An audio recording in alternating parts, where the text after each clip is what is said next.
呢條片我哋會揀 HKDAC Core Mathematics 啦，2022年 Paper 1嘅第10題嘅，咁啊關於咧 variation 嘅題目。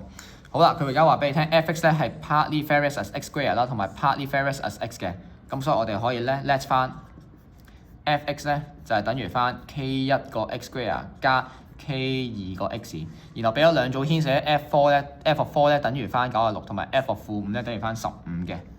咁我哋寫翻兩條式啦，去揾翻個 k1、k2 出嚟。代寫入去就等於翻96，即係咧4嘅 square 再乘以 k1 加4個 k2 啦，同埋第二條式 f(-5) 咧等於翻15嘅話，即係括弧-5嘅 all square k1 啦，再減5個 k2。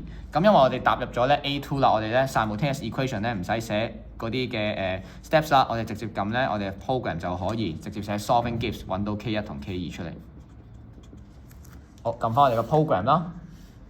我就 program 1啦，4嘅 square 啦，4個 square 個 k1， 4個 k2， 96 constant， 括弧-5嘅 square 個 k1 啦，-5個 k2， 同埋呢個15 constant。出嚟答案 k1 咧就係3啦 ，k2 咧就係12嘅，所以咧我哋個 f(x) 咧就會係3x square 加12個 x。Part B 啦，佢叫你揾翻咧就係呢個 x-intercept 啦 of 8個 f(x) 嘅。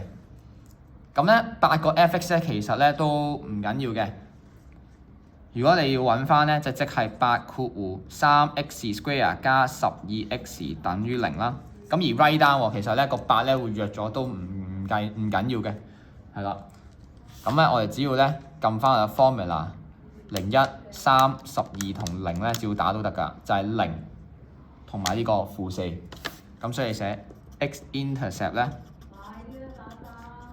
就係0 and -4啦。